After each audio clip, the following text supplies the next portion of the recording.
이건 17년 전에 제가 고등학교 3학년 때 이야기입니다. 기억의 상당 부분을 잊어버려서 약간 남은 기억에 그간 남겨놓던 일기를 읽으면서 최대한 과장 없이 기억을 복원해봤습니다. 제가 살던 곳은 꽤 시골이었어요. 기억나기론 논이랑 산에 둘러싸여서 놀 곳이라 해봐야 오토바이를 타고 1시간은 걸려야 나오는 노래방 정도뿐이었습니다. 그런 시골에 1991년 어느 신흥 종교단체 시설이 건립되었습니다. 건설 예정 단계부터 지역 주민들의 거센 반발에 부딪혔고 저희 부모님도 종종 반대 시위에 참여했다고 합니다. 시장과 현지사한테 탄원서를 제출하고 지역 언론에 호소해가면서 투쟁을 이어갔지만 종교단체 측에서 어떤 조건을 내세우면서 계획은 강행되었다고 합니다. 그 조건에 관해선 현지에서도 온갖 소문과 억측이 나돌았는데 아마 인구 감소로 인해서 재정 적자에 시달리던 현에 거액을 기부했을 것이라는 게 공통되던 추측이었습니다. 저희 시 자체가 돈에 눈이 멀어서 주민들의 반대를 무시했다는 거예요. 종교시설은 저희가 사는 지역 가장자리에 지어졌습니다만 그 부지 면적은 월드컵 경기장 2~3개는 좋게 들어갈 정도로 어마어마하게 넓었습니다. 사는 사람도 없고 척박하게 버려진 땅이라서 값이 쌌던 거겠죠. 그 시설은 제가 고등학교 2학년일 때쯤에 완공되었습니다. 그 무렵부터 이미 부모님이나 학교 선생님들은 저기 가까이 가지 마라 라던가 그쪽 신자들이랑 말도 섞지 마 라고 주의를 주고 있었습니다. 시설이 완성된 후에 저는 반 친구들과 함께 슬쩍 거길 보러 간 적이 있었어요. 주변은 모두 높은 벽으로 둘러싸여 있었고 정면에는 거대한 문이 있었습니다. 그리고 문 양쪽 위에는 마치 귀신 같은 모습의 무서운 얼굴이 새겨져 있었습니다. 그걸 보고 친구들은 야, 저게 뭐야? 완전 악마교 아니야? 이러면서 신나게 떠들어댔고요. 그것 때문에 얼마 지나지 않아서 저희 학교에선 그 종교를 악마교라던가 이상한 단체라는 괴상한 이름으로 부르게 되었습니다. 가끔 한가할 때 되면 호기심도 있고 심심풀이도 할 겸 그 주변을 자전거로 돌아보는 녀석들도 있었습니다. 하지만 기묘하게도 그럴 때마다 신자가 되었건 시설 관계자가 되었건 사람의 모습을 본 적은 한 번도 없었습니다. 그렇게 전혀 인기척도 없었고 딱히 문제가 일어나지도 않다 보니까 건설 단계에는 시위까지 하면서 반대했던 마을 사람들도 점차 그 시설에 대해서 관심을 잃었습니다. 고등학교 3학년이 된 후에 다들 그 시설에 관해서 까먹어가고 있을 무렵이었어요. 어느 날 같은 반 친구 A가 야, 저기 담력 시험하러 가볼까? 라고 말을 꺼냈습니다. A가 말하길 우리 부모님이 그러던데 악마교 건물에 예쁜 여자가 막 드나든다더라? 매일 가게에 물건 사러 온다는데? 라는 것이었습니다. A라는 친구네 집은 그 지역에서 그나마 가장 큰 슈퍼마켓을 운영하고 있었어요. 그 친구의 말에 따르면 그 악마교 사람들이 매달 40에서 50만원어치 쇼핑하러 가서 부모님이 무척 신나 있다는 것이었습니다. 엄마 아빠 말론 야, 거기 사람들 착하고 좋은 사람만 있대. 별로 무섭지도 않을 것 같은데 한번 가볼래? 저는 물론이고 다른 녀석들도 딱히 놀 곳도 없는 동네에서 하루하루 지루하게 시간만 때우고 있었으니까 그 제안은 무척 흥미로운 것이었습니다. 다들 신이 나서 그럼 한번 가보자 라는 분위기가 돼서 담력시험을 하러 가게 되었습니다. 멤버는 저랑 같은 반이던 A, B, C, D 이렇게 4명과 후배였던 E와 F까지 이렇게 구성되어 있었습니다. 고등학교 3학년쯤 되면 몸도 다 크고 세상에 무서울 게 없었죠. 게다가 7명씩이나 있으니까 별로 무섭지도 않더라고요. 다들 가벼운 마음으로 놀러가는 기분이었습니다. 집합했던 장소는 시설 근처에 있던 문 닫은 우체국. 제가 도착할 무렵에는 이미 A, B, C 그리고 E는 도착해 있었습니다. 하지만 그로부터 30분이 지나도록 D가 F가 오질 않아서 결국 우리는 5명이서 출발하게 되었죠. 시설 근처에 자전거를 세워두고 걸어서 문 앞으로 갔습니다. 역시 한밤중에 무섭네. 랜턴 하나 더 갖고 오길 잘했다. 잡담을 나누면서 문 앞에 섰습니다. 거대한 문 앞에 서니까 문에서 한참 떨어진 시설 안 건물 한 곳에 불이 켜진 게 보였습니다. 신자들은 아직도 안 자나 봐. 악마 같은 거 소환하고 있는 거 아냐? 다들 낄낄거리면서 농담을 건네고 있는 와중에 C가 이거 이래선 안에 못 들어가잖아 라고 말했습니다. 그러자 A가 내가 다 알아놨지. 여기 옆으로 돌아가면 작은 문이 있어서 거기로 들어갈 수 있어. 그런 건 좀 빨리 말하지. 저희는 벽을 따라서 코너를 돌아 걸어갔습니다. 얼마 지나지 않아서 벽에 작은 문이 있는 걸 찾을 수 있었어요. A가 손으로 문을 미니까 안으로 문이 열렸습니다. 사람 한 명이 겨우 지나갈 정도의 크기의 문으로 5명이 차례로 걸어 들어갔습니다. 그 후엔 랜턴을 켰다 껐다 하면서 건물 앞에 있는 공터를 빙빙 돌았죠. 야, 아무것도 없잖아. 건물 가까이 가면 위험할까? 작은 목소리로 속삭이다가 아무것도 없어서 너무 시시한 나머지 시설에 가보기로 했습니다. 보지 않은 정문에서 시설까지 100m 정도 아무것도 없는 공터였습니다. 그 앞으로는 큰 건물이 3개나 늘어서 있었어요. 잘 기억은 안 나는데 괴상하고 이상한 디자인의 외관이었습니다. 시설 주변을 살금살금 걷고 있자니까 건물과 건물 사이에 불이 켜진 듯한 깨끗한 공중 화장실 건물이 보였습니다. 덩그러니 지어진 화장실 주변은 하얗고 깨끗한 콘크리트로 포장돼 있고 벤치까지 놓여 있었습니다. 난데없이 A가 좀만 쉬자 라고 말을 꺼냈습니다. 다른 아이들은 뭐? 야, 들키면 위험하잖아 라던가 들키면 위험하니까 빨리 한 바퀴만 돌고 가자 라고 말했습니다. 저 역시 야, 들키면 경찰 부를지도 몰라. 좀 있으면 졸업인데 괜히 사고치지 말고 빨리 돌아가자 라고 말했습니다. 하지만 A는 벤치에 앉아서 담배를 피우기 시작했습니다. 다들 그 자리에 앉아서 담배를 피우기 시작했습니다. 그러자 A가 야, 나 화장실 좀 갔다 올게 라고 말하더니 그 화장실 안으로 들어갔습니다. B와 C는 야, 저 새끼 지 혼자 몰래 들어온 주제에 화장실 쓸 생각도 하냐? 라던가 낄낄대면서 담배를 피웠습니다. 잠시 뒤에 A가 화장실 안에서 야, 요즘 와봐. 여기 재밌는 거 있어. 라고 작은 목소리로 말을 걸었습니다. 몰래 안으로 들어가 보니까 A는 야, 이거 봐. 이게 뭐 같아 보이냐? 라면서 화장실 개인실을 가리켰습니다. B가 화장실이잖아 라고 대답하자 문을 열어보라고 말했습니다. B가 뭐야? 투덜대면서 문을 열었더니 어째서인지 안엔 지하로 내려가는 계단이 있었습니다. A는 야, 이상하지 이거. 다른 칸은 다 변기인데 여기만 계단이야 라고 말했습니다. 우린 그제야 이게 뭔가 이상하다는 걸 좀 지쳤어요.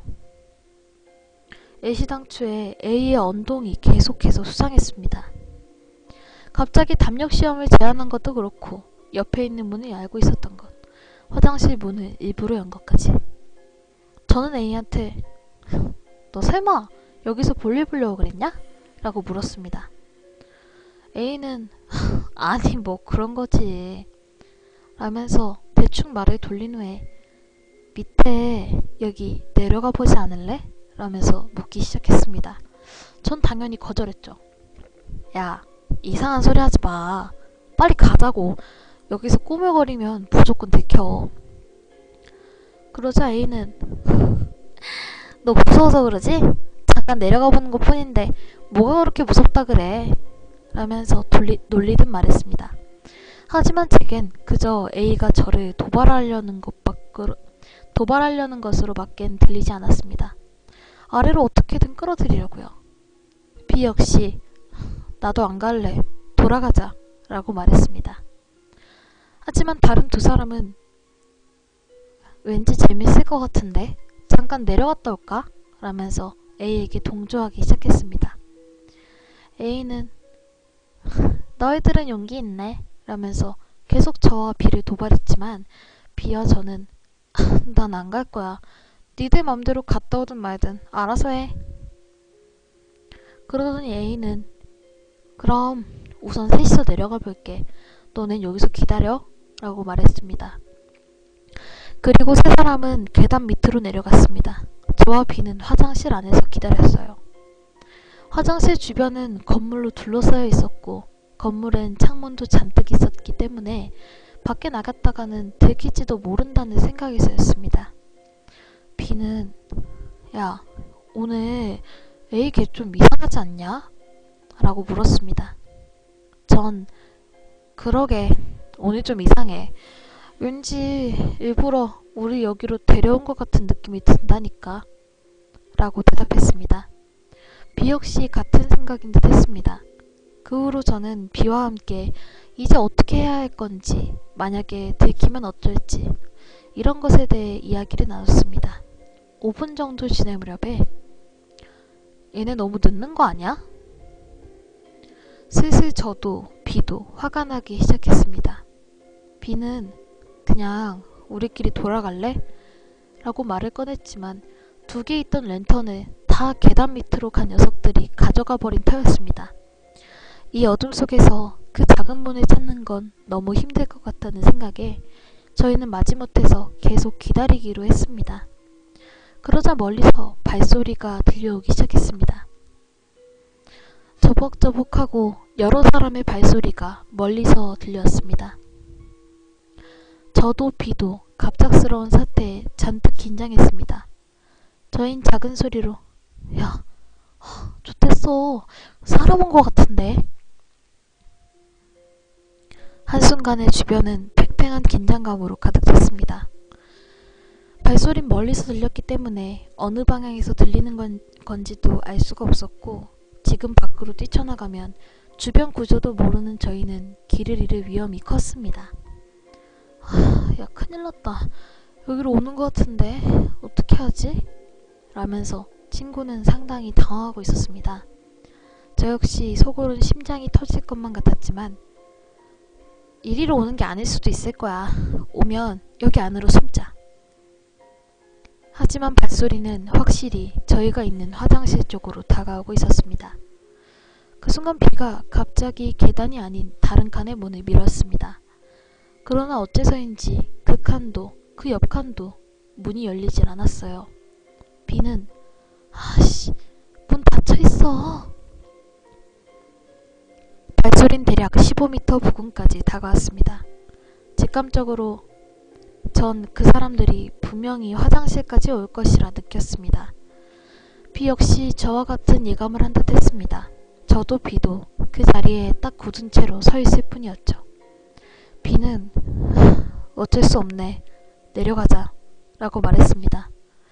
전 진심이냐고 반문했죠. 저 정체 모를 계단으로 내려가는 건 너무 싫었습니다. 하지만 화장실 안엔 숨을 곳도 없고 뛰쳐나간다 하더라도 어둠 속에선 길을 잃은 채로 그대로 잡힐 것만 같았습니다. 심야의 종교시설에 숨어들어왔다는 특수한 상황 때문에 판단력이 떨어져 있었던 건지도 모릅니다만 발소리가 화장실 근처에 다가오자 저와 B는 발소리를 죽이고 계단을 내려가기 시작했습니다. 콘크리트로 된 계단은 의외로 짧아서 10단 정도 내려가니까 바닥이 나왔습니다. 칠흑 같은 어둠에 아무것도 보이지 않았지만 저보다 앞서갔던 B가 앞을 더듬더니 문을 찾아서 열었습니다. 그 안에는 방이 있었어요. 천장에는 오렌지색 꼬마 전구가 몇 개 달려 있어서 방 전체가 옅은 오렌지빛에 잠겨 있었습니다.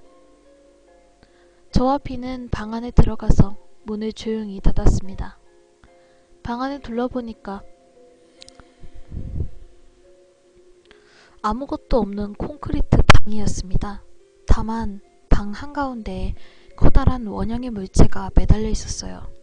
설명하긴 힘들지만 거대한 철제 훌라후프 같은 게 세로로 매달려 있는 듯한 모양새였습니다. 그 훌라후프는 무척이나 거대해서 방 양쪽에 있는 벽에 닿을 정도였습니다. 하지만 저희는 그런 걸 신경 쓸 겨를이 없었습니다. A랑 다른 애들 다 어디 갔지? 여기 없잖아. 하고 제가 작은 소리로 말하니까 B는 모르겠어 하고 굳은 표정으로 대답했습니다. 저희를 쫓던 발소린 예상대로 화장실에 들어온 듯 했습니다. 위쪽에서 발소리가 콘크리트를 타고 들려옵니다. 3명에서 4명 정도 되는 것 같았어요. 저희는 계속해서 움직이지 않고 문 앞에 가만히 서 있을 뿐이었습니다. 곧이어서 뭐라 말하는 건지 알 수 없는 말소리가 들려왔어요. 무언가를 논의하는 것 같기도 하고 저마다 무슨 말을 중얼대는 것처럼 들렸습니다. B는 아래로 고개를 떨군 채로 눈을 감고 있었습니다. 얼마나 시간이 흘렀을까요? 저는 뭔가 즐거운 생각을 하려고 당시 유행하던 코미디 프로그램의 내용을 필사적으로 떠올리고 있었습니다. 그러는 사이에 화장실에서 들리는 중얼대는 목소리는 서너 명에서 10명 정도로 늘어나 있었습니다. 저 위에 있는 사람들은 우리가 여기 숨어있는 걸 알아차린 게 분명하다는 생각이 들었어요. 무서워서 다리가 벌벌 떨려왔습니다.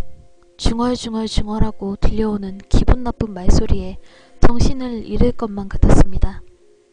그러다 갑자기 목소리가 뚝 그치더니 끼익하고 문이 2개 연속해서 열리는 소리가 들려왔어요. 곧이어 다시금 끼익하는 소리가 들려왔습니다. 그 소리가 화장실 칸을 열어보는 소리라는 걸 알아차리자 온몸에 소름이 끼쳤습니다. 애초에 다른 칸들엔 처음부터 사람들이 들어있었던 건 아닐까? B도 그 가능성을 알아차렸는지 모르겠지만 아까는 분명히 문이 잠겨 있었어요. 그러니까 밖에서 연 게 아니라 안에서 누군가 나온 것이라고는 밖에 생각할 수 없었습니다. 곧이어서 계단에 내려오는 발소리가 들려오기 시작했습니다. 공포와 인내심의 한계였습니다. 계단을 내려오는 데는 15초도 채 걸리지 않았습니다. 저는 B의 팔을 꽉 잡았습니다. 발소리가 계단의 중간쯤 내려왔을 무렵에 B가 비명을 내지르면서 제 손을 뿌리치고 방 안쪽으로 달리기 시작했습니다. 그 순간이었어요. 제 친구가 그 둥근색 고리 안을 향해 점프한 순간 그의 모습이 사라진 것이었습니다. 저는 망연자실할 수밖에 없었어요. 눈앞에서 제 친구가 사라지는 걸 보며 전 공포 때문에 뭘 어떻게 해야 될지 아무 생각도 할 수 없었습니다. 문과 훌라후프 사이에서 저는 멍하니 서 있었죠. 차라리 밖에 있는 사람들한테 사과해야겠다는 생각이 머리를 가득 메웠습니다. 죄송합니다. 함부로 들어와서 정말 죄송합니다. 그렇게 말해야겠다는 생각뿐이었어요. 곧이어서 뒤에서 문이 천천히 열렸습니다. 열린 문 틈에서 일부러 그러는 듯 얼굴만이 슬쩍 나타납니다. 왕관 같은 걸 쓰고 있는 노인이 얼굴만 내민 채로 저를 보고 있었어요. 만면에 웃음을 띄운 채로. 할아버지인지 할머니인지 알 수 없었지만 긴 백발에 왕관을 눌러쓴 주름투성이의 노인이 얼굴 가득히 미소를 지은 채로 저를 보고 있었어요. 그 얼굴은 지금까지 본 적이 없는 아기의 가득 찬 미소였습니다. 한눈에 전 이건 제대로 된 인간이 아니구나 라는 생각이 들었어요. 결코 제가 사과를 해도 그걸 받아들이지 않을 것 같았습니다. 노인의 그 소름 끼치는 얼굴을 더는 보고 싶지 않다는 생각으로 저는 꼴사나운 비명을 지르면서 친구처럼 훌라후프 안으로 뛰어들었습니다. 눈을 뜨자 저는 병실에 누워 있었어요. 머리는 멍해서 뭐가 뭔지 하나도 알 수가 없었어요. 팔엔 주사 바늘이 박혀 있고 저는 몸에 기운이 하나도 없어서 누워있을 뿐이었습니다. 어떻게 겨우 상반신을 일으키는 데만도 3분은 좋게 걸렸던 것 같습니다. 창밖을 보니까 아름다운 노을이 지고 있었습니다.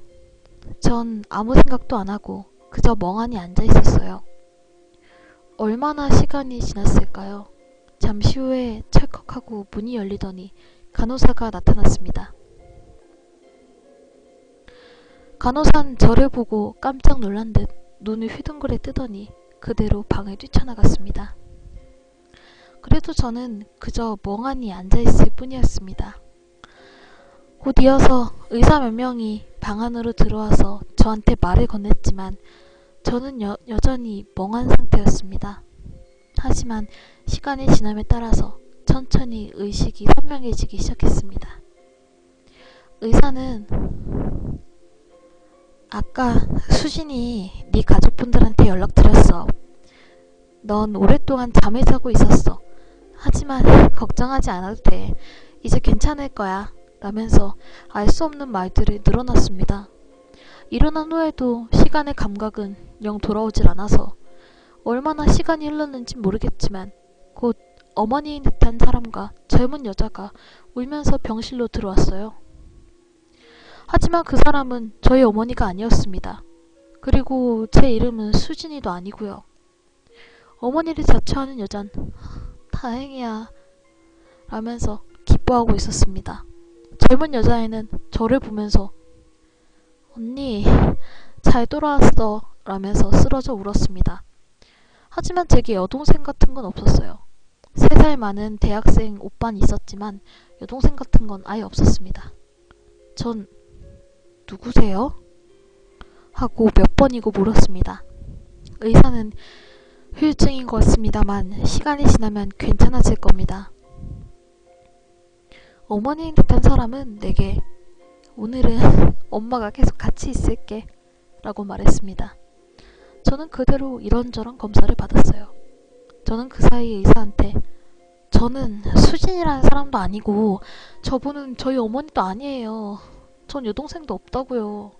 라고 말했습니다. 하지만 의사는 기억에 좀 이상이 라면서 고개를 갸웃거릴 뿐이었습니다.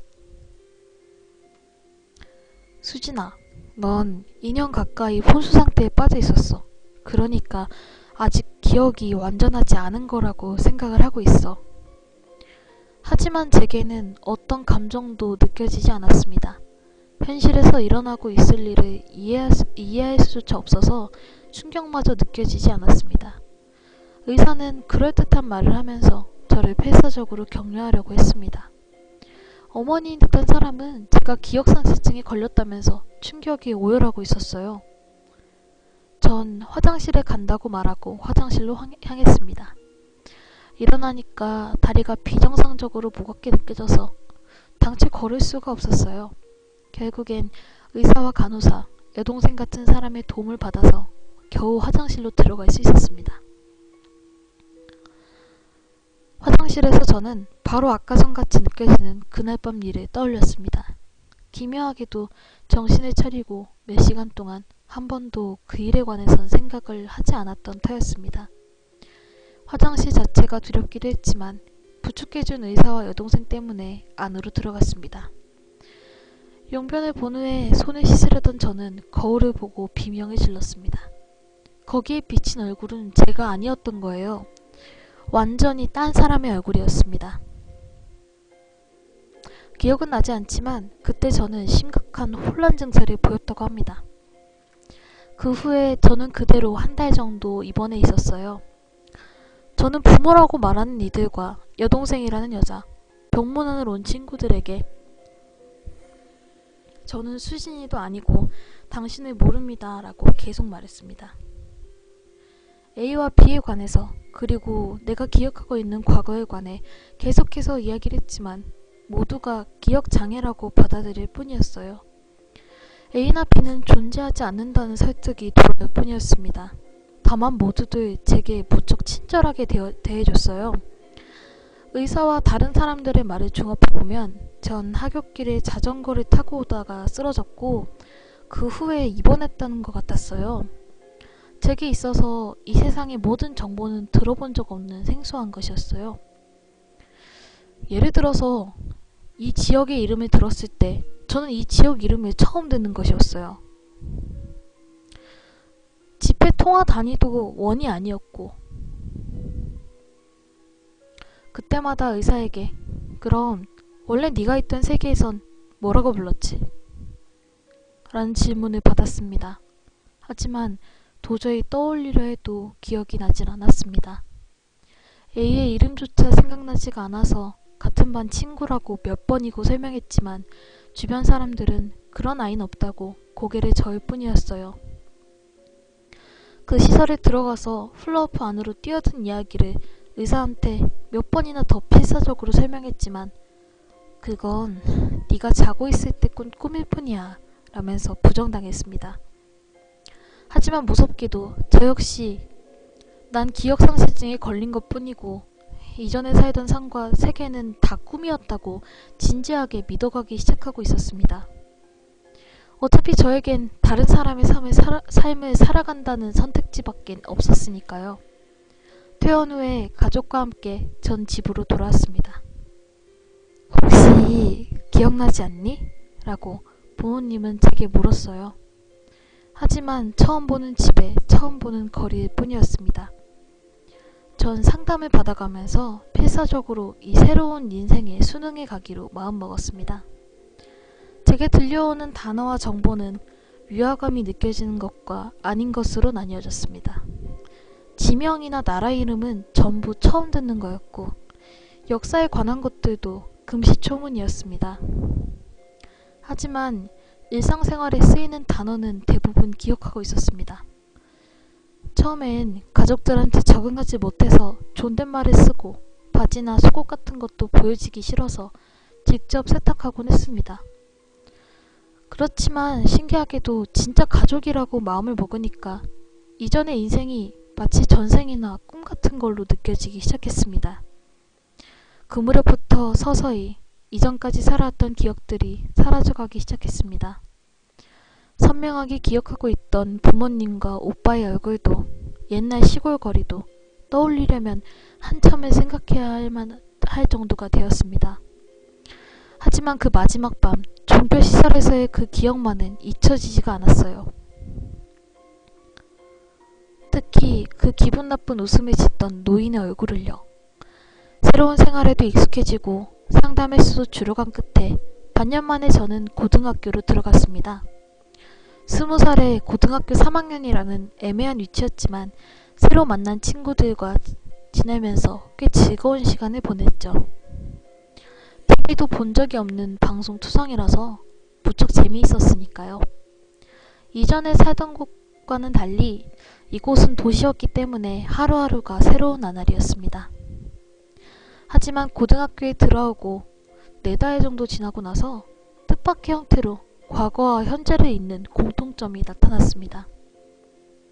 여름방학이 다가올 쯤에 전 숙제 때문에 서점에서 책을 찾고 있었어요.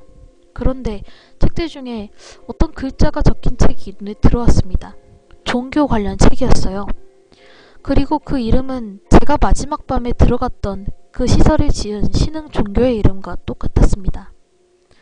저는 경악할 수밖에 없었어요. 그리고 그 책을 손에 들고 필사적으로 읽어나갔습니다. 아무래도 그 종교는 이 세계에서 꽤 거대한 종교단체인 듯 했습니다.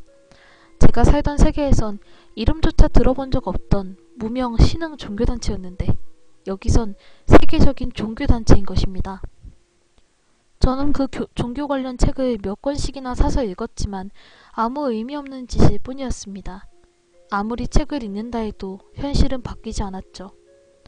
돌아갈 방법을 찾을 수 있는 것도 아니고 누군가한테 제 과거를 증명할 수 있는 것도 아니었습니다. 주변에 아무리 얘기를 해도 그건 무의식 중에 그 종교단체가 꿈에 나온 것뿐이야 라는 대답만 돌아왔습니다. 거기에 기껏 친절하게 대해주는 새 가족들과 친구들에게 걱정을 끼치고 싶지 않았습니다.